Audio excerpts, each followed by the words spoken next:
BBA, BCA, BCom computer కోర్సులో 100% placement లభించే ఏకైక డిగ్రీ కాలేజ్ కూకట్పల్లిలోని I3 డిగ్రీ కాలేజ్ 8367215215. నమస్తే రమ్మగారు. నమస్తే జయ. కొత్త ప్లేస్లో పడుకుంటే నిద్ర పట్టదు రమ్మగారు కదండి. ఇది చాలా మందికి ఉంటుంది. మీకుందా రమ్మగారు? ఉంది. అస్సలు నిద్ర పట్టదండి. ప్లేస్ మారిన, కొత్త ప్లేస్ వదిలేయండి, ఇంట్లో ప్లేస్ మారిన నిద్ర పట్టదు రమ్మగారు. అందరికీ అంత ఉంటుంది. బ్యాడ్ హ్యాబిట్ అను. అవునా? చాలా మందికి ఉంటుంది. అది సహజమైంది. అదేం అసహజమైంది, అదేమిటో బ్యాడ్ హ్యాబిట్ ఉండకూడదు. ఆ బ్యాడ్ థింగ్ ఏం కాదు ఎవరికైనా. కొంతమంది ఎంత అదృష్టవంతులండి. ఎక్కడికి వెళ్ళినట్టుగా నిద్రపోతారు. ఇట్లా పడుకుంటే నిద్రలోకి వెళ్ళిపోతారు. వాళ్ళకి నిద్రాదేవత అలా కరుణిస్తుంది వాళ్ళని. ఆత్మలు అనుకుంటా నేను. అదే కదా రమ్మగారు. ఎట్లా ఏం చేయాలంటారు? ఏం చేస్తాను జయ, ఏం ప్రిపేర్ అవ్వాలి, మనల్ని మనం ప్రిపేర్ చేసుకోవాలి. నేను కారులో ఎక్కిన కాసేపటికి ఏసీకి నిద్ర వస్తుంది జయ. నాకు ఏసీ కాసేపు ఏసీ తగిలింది, కొంచెం చిన్న నిద్ర, ఎక్కువ గంటల తరబడి పడుకోను. ఓ 20 నిమిషాలు నిద్రపోతే చాలు, సరిపోతుంది. ఆ తర్వాత ఫ్రెష్ గా ఉంటుంది. కానీ నాకు ఏసీకి నిద్ర వస్తుంది. తర్వాత మెలకు వచ్చిందా ఇంకా పడుకోను, ఇక నిద్ర రాదు. కానీ ఉంటుంది అట్లా. ఇప్పుడు నేను కూడా మా గదిలో నుంచి పిల్లల గదిలోకి వెళ్ళి పడుకుంటే ఎప్పుడైనా చాలా సేపటి దాకా నిద్ర పట్టదు నాకు. ఎవరికైనా మంచము, ఆ పడుకున్న నిద్ర తాలూకు సుఖం, ఆ అలవాటు, ఆ దిండు, తలగడ, పిల్లోస్ తోటి కూడా ఒక ప్రాబ్లం, మ్యాట్రెస్ తో ప్రాబ్లం మారినా సరే అటు ఇటు ఎడం వైపుకి తిరిగి పడుకుంటే ఒకవైపుకే తిరిగి పడుకునే అలవాటు ఉంటే పక్క కుదరదు. పక్క కుదరకపోవటం చాలా సహజం. కాకపోతే విపరీతంగా అలసిపోయామనుకో జయ, అప్పుడు నిద్ర సుఖం ఎరగదంటారు కదా. నిద్రపోతాం. తిండి రుచి ఎరగదు, ఆకలి రుచి ఎరగదు, నిద్ర సుఖం ఎరగదు, వస్తుంది. కానీ అలా కాకుండా మామూలు రోజువారీది అయితే ప్లేస్ మారితే నిద్ర రాదు. ఆ ప్లేస్ 2-3 రోజులకి అలవాటు అవుతుంది. చంటి పిల్లలు కూడా కొత్త ఇళ్ళకి వెళ్తే నిద్రపోరు చూడు. ప్లేస్ నెల తర్వాత, నెల రోజులు అమ్మమ్మ గారింట్లో ఉండి నెలలంగానే నాయనమ్మ గారింటికి వెళ్తే 1 రోజు 2 రోజులు సతాయించేస్తారు. ఏరియా ఇది మారిపోయి 2 రోజులు ఉంటుంది. నెలలోపు పిల్లలు కూడా గుర్తుపట్టేస్తారండి. అవును అవును. ఏంటంటే ఈ శరీరానికి ఆ రకమైన అలవాటు అయిపోవటం వల్ల అలా ఉంటుంది. అది సహజమే, అదేం పెద్ద చేయకూడదు, ఉండకూడని వ్యవహారంగా అనుకోవద్దు. కాకపోతే ఏంటంటే మనకి నిద్ర అవసరం. రేపు పొద్దున్న ఫ్రెష్గా, ఇప్పుడు ఊర్లో వెళ్తామా, ఏదైనా ఊరు వెళ్తే అప్పుడు అలా అనిపించదు. ఎందుకంటే మనం ఆ ఊళ్ళలో ట్రిప్పుల్లో తెగ నడిచేస్తాం. అవును అవును, అలసిపోతాం బాగా. ట్రిప్స్ లో అలిసి నిద్ర వస్తుంది. ట్రిప్ ప్లేస్ కూడా కొత్త ప్లేసే కదా. కానీ మనం చుట్టాలిళ్ళకి వెళ్ళినప్పుడు అప్పుడు దీన్ని ఫేస్ చేస్తూ ఉంటాం.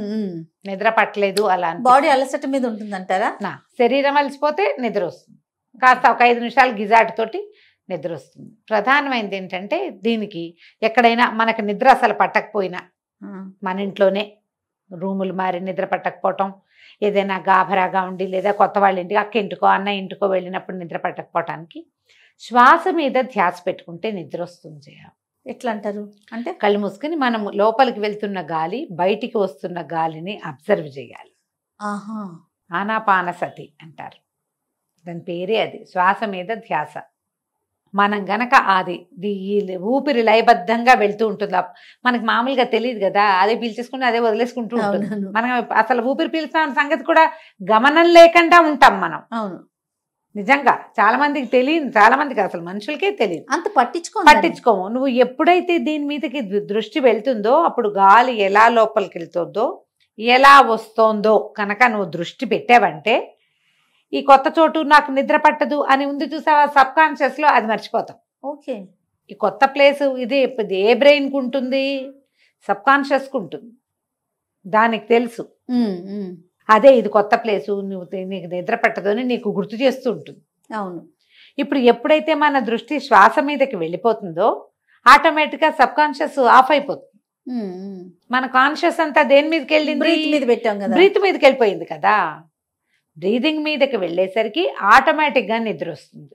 మీకు నిద్ర పట్టనప్పుడు ప్రతిసారి ఈ ట్రిక్ వాడచ్చు మీరు. డెఫినెట్గా అండి. మీరు లెక్క పెట్టండి, లోపల తీసుకుంటున్నాం, బయటకు వదిలిపెడుతున్నాం. ఇప్పుడు మనం వాలంటరీగా తీసుకుంటాం, మామూలుగా ఇన్వాలంటరీగా తీసుకుంటాం శ్వాస. వాలంటరీగా ఆలోచిస్తూ గాలి లోపలికి వెళ్తుంది, బయటకు వస్తుంది. ఒక 9-11 లెక్క పెట్టేసరికి నిద్ర వచ్చేస్తుంది. మంచి పాయింట్ అండి ఇది, చాలా మంచి పాయింట్. చాలా అంటే చాలా. మీరు ప్రాక్టీస్ లో ఉన్నారా? లేకపోతే ఇంత బాగా ఎలా చెప్తారు? అర్థమవుతుంది మీ ఎక్స్పీరియన్స్ నాకు జనరల్గా ఒక ఏజ్ వచ్చాక ఎవరికైనా కూడా కొంత వయసు వచ్చి వాళ్ళందరికీ అనుభవం ఉంటుంది. ఏ 1 గంటకో 3 మెలకు వస్తుంది జయ. ఓకే. ఇక నిద్ర పట్టదు. 2 గంటల పాటు మెలకుగానే ఉంటాను నేను. ఉండి పొద్దున్నే నేను 5:30కో 6కో ఎటాలేస్తాను, 7 దాటిపోతుంది. అందులో బాక్సులు కూడా లేదా? బాక్సులు హడావిడి పాడు ఏం లేవు కదా, పెద్ద అయిపోయాం, పిల్లలు పెరిగిపోయారు, ఆ పనులు లేవు. పొద్దున్నే చేయాలి. ఉంటే ఇంకంతే లేవాల్సిందే. ఈ 7ంటికి లేచినా నా పనులన్నీ సజావుగానే అవుతాయి, నా ప్రాబ్లం లేదు. కానీ ఎర్లీగా లేస్తే ఇంకా బాగుంటుంది చూడు, అది నేను మిస్ అవుతూ ఉంటా. ఎందుకంటే నైట్ మెలకు రావటం, మెలకు వచ్చేస్తుంది. మీరు ఒక ఏజ్ వచ్చి అంటున్నారు కదా, ఏజ్ రాకపోయినా అదే పరిస్థితి రమ్మగారు. అలాంటి ఒక్కొక్క రోజు మెలకు ఎందుకు వచ్చేస్తుందో తెలీదు, ఆల్ ఆఫ్ సడన్ మెలకు వస్తుంది. 2 hours 3 hours 4 hours కూడా నిద్ర పట్టదండి. అటు ఇటు తిరిగి ఏంటేంటో ఇంకా తర్వాత ఎప్పుడు. నా సమస్య మాత్రం ఏజ్ వల్లే చేయాలి. నా సమస్య ఖచ్చితంగా హార్ట్ ఫ్లెషెస్ రావటం, ఉన్నట్టుండి చెమటలు పోసేస్తాయి, వచ్చేస్తుంటుంది అట్లా ఒళ్ళంతా ముచ్చెమటలు పోసేస్తున్నట్టు. ఏముండదు, 5 నిమిషాల తర్వాత అవి తగ్గిపోతాయి, ఇక నిద్ర పట్టదు. ఒక 1-2 times బాత్రూమ్కి వెళ్ళాల్సి వస్తుంది. మెలకు ఉంటే ఎక్కువ సార్లు వెళ్ళామా అప్పుడు కూడా నిద్ర పట్టదు. మళ్ళీ కాళ్ళు కడుక్కోవటము, లైట్ వేయటము, మెలకు వస్తుంది, ఇక నిద్ర పట్టదు. అలాంటప్పుడు ఇది గనక చేస్తే నీకు నిద్ర పట్టినా పట్టకపోయినా ఒంటికి అలసట పోతుంది. నిద్ర వల్ల రావాల్సిన సౌఖ్యం ఏదైతే శరీరానికి అవసరమో అది ఏర్పడుతుంది. అది వస్తుంది.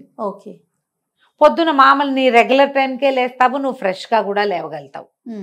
ఈ పని చేయండి తప్పకుండా. మంచి టిప్ అండి. ఎవరైనా ఇందులో అనారోగ్యంగా ఉన్నప్పుడు పిల్లలు ఏడుస్తూ ఉంటారు, పిల్లలు నసుకుతారు, చిన్న పిల్లలు అప్పుడు ఎంతసేపు మెలకు వచ్చేస్తూ ఉంటుంది, వాళ్ళు లేచేస్తూ ఉంటారు, మనం కూడా చచ్చినట్టు లేవాల్సి వస్తుంది. వాడికి మంచినీళ్ళు అంటారు, వాడి పాలు అంటాడు, పిస్ అంటాడు, ఇంకోటి అంటాడు, ఏదో ఉంటాయి, నిద్రే ఉండదు చిన్నపిల్లలప్పుడు. అలాంటప్పుడు కూడా మీకు ఈ ట్రిక్ యూజ్ అవుతుంది. పిల్లల్ని పక్కన పెట్టుకుని వాడిని జోకొడుతూ మీరు మీ శ్వాస మీద పెట్టండి దృష్టి, తప్పకుండా భలే పనిచేస్తుంది. మీరు అన్నట్లుగా అది అంటే అది అణిగిపోయి దీని మీదకి వెళ్తాం కదా. ఇది మీకు యాంగ్జైటీ ఉన్నప్పుడు, టెన్షన్ ప్రెషర్ ఉన్నప్పుడు కూడా పనిచేస్తుంది. నేను ఆపదామపడతారని చెప్పుకుంటాను నెంబర్ ఆఫ్ టైమ్స్, చాలా సార్లు లెక్క పెడతా. 27 అయ్యేసరికి నిద్రపోతా. ఇదొక ట్రిక్. అదైనా చేయొచ్చు, ఇదైనా చేయొచ్చు. మీకు ఏది ప్రార్థన ఇష్టమైతే అది చేసుకోండి, అది పెట్టుకోండి తప్పకుండా. కొత్త ప్లేసుల్లో మనం ప్రార్థనతోటి నిద్రపోతే తొందరగా నిద్ర పడుతుంది. హెవీ ఫుడ్స్, కొత్త రకపు ఫుడ్, వాటి వల్ల కూడా మనకు నిద్ర పట్టదు. అవును, రాత్రిపూట హెవీ ఫుడ్ని తగ్గించుకోండి, అవాయిడ్ చేసుకోండి, అవి మానేయాలి. ఈ కొత్త చోటకి వెళ్ళినప్పుడు ఏవైనా అవి ఇవి తాగేస్తూ ఉంటారు, రకరకాలు కూల్ డ్రింకులు, ఆ డ్రింకులు, అవన్నీ కూడా మిమ్మల్ని ఇరిటేట్ చేస్తాయి. నిద్ర పట్టకపోవడానికి ఈ ఫ్యాక్టర్స్ కూడా కారణం అవ్వచ్చు. వాటిని ప్లాన్ చేసుకోండి తప్పకుండా. మన నిద్ర పాడవుతుంది, దానివల్ల రేపొద్దున మన పనులు పాడవుతాయి అన్న ప్లాన్ కనుక ఉంటే మీరు అతి ఫుడ్, ఎక్కువగా ఆయిల్, ఒకవేళ ఆయిలీ ఫుడ్డే తీసుకుంటే హాట్ మిల్క్, హాట్ వాటర్ తాగి పడుకోండి. మిల్క్ వద్దు, హాట్ వాటరే తాగండి. అప్పుడు కొంచెం సర్దుకుంటుంది, నిద్ర పడుతుంది ఆటోమేటిక్. మీరు అన్నట్లుగా ఇంకోటి, కొత్త ప్లేస్కి వెళ్తున్నాం, నిద్ర పట్టదు అనుకుంటే ఇంకా అసలు పట్టదు. కాబట్టి అసలు అది ఇవ్వద్దు ఫీడింగ్ బ్రెయిన్ కి. మన బ్రెయిన్ అంతా ఫీడ్ మీదే పనిచేస్తుంది. మనమే ఇస్తాం దానికి. భయము, ఆందోళన అవన్నీ మనమే ఇస్తూ ఉంటాం, దాన్ని ఇవ్వకూడదు. అది లోపల ఉన్నదాన్ని నువ్వు తగ్గించడానికి ఏ దేవుడి పేరో, ఏ గాలి తీసుకోవటమో, ఎవరితోటైనా మాట్లాడటమో, ఆలోకే అని మనం చెప్పుకోవటమో, ఏం పర్వాలేదు అని చెప్పుకుంటే మెల్లిగా నిద్రలోకి జారుకుంటాము. రైట్. నమస్తే. నమస్తే.